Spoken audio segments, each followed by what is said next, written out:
doesn't get tasty. And people say, yeah, she's sweet but a psycho, a little bit psycho. At night she's screaming, my mind. Assalamualaikum warahmatullahi wabarakatuh.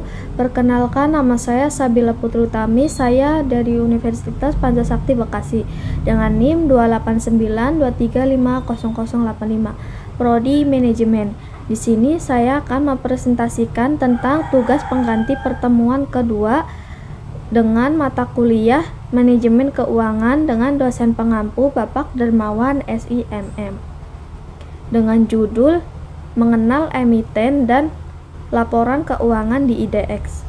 Yang pertama, pengertian emiten.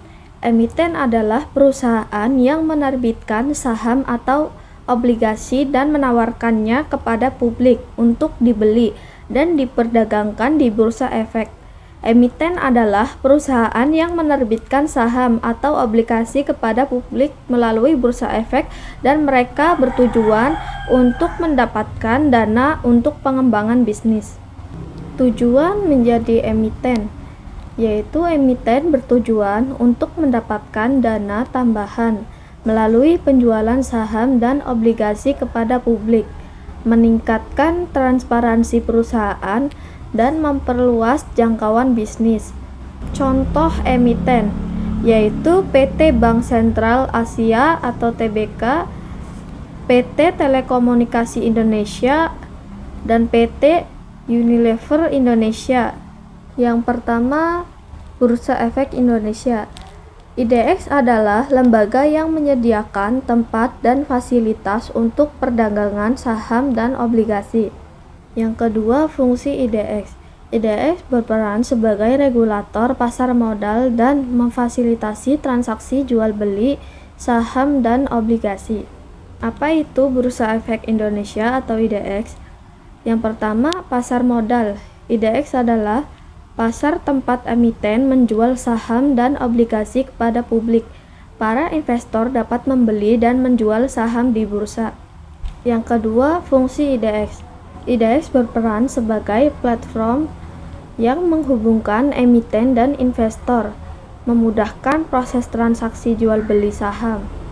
Yang ketiga, pentingnya IDX. IDX merupakan bagian penting dari sistem keuangan, memungkinkan perusahaan mendapatkan dana dan investor menanamkan modal.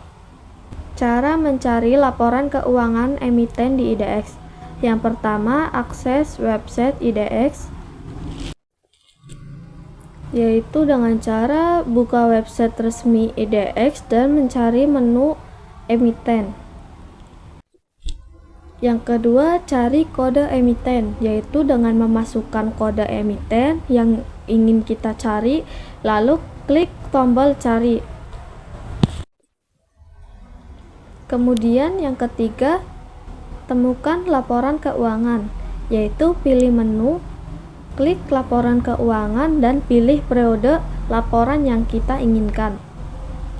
Dan selanjutnya membaca laporan keuangan emiten di IDX.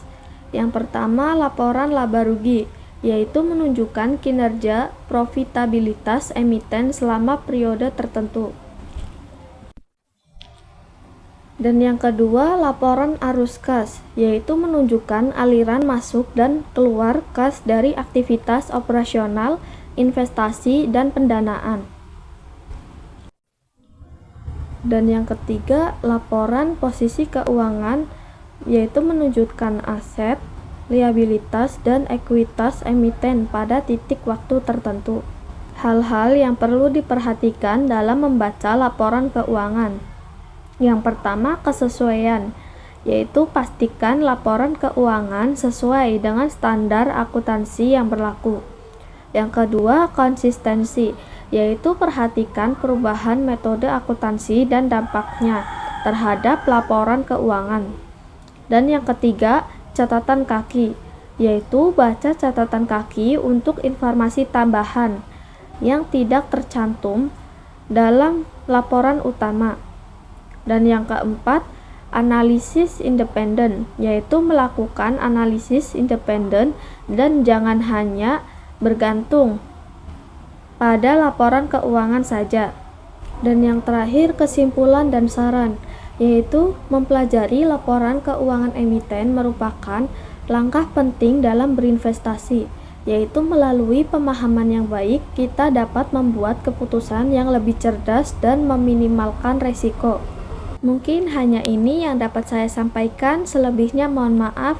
Terima kasih atas perhatiannya. Saya akhiri presentasi emiten dan laporan keuangan di IDX ini dengan harapan dapat memberikan transparansi yang baik dan semoga apa yang saya sampaikan dapat bermanfaat bagi kita semua. Wassalamualaikum warahmatullahi wabarakatuh.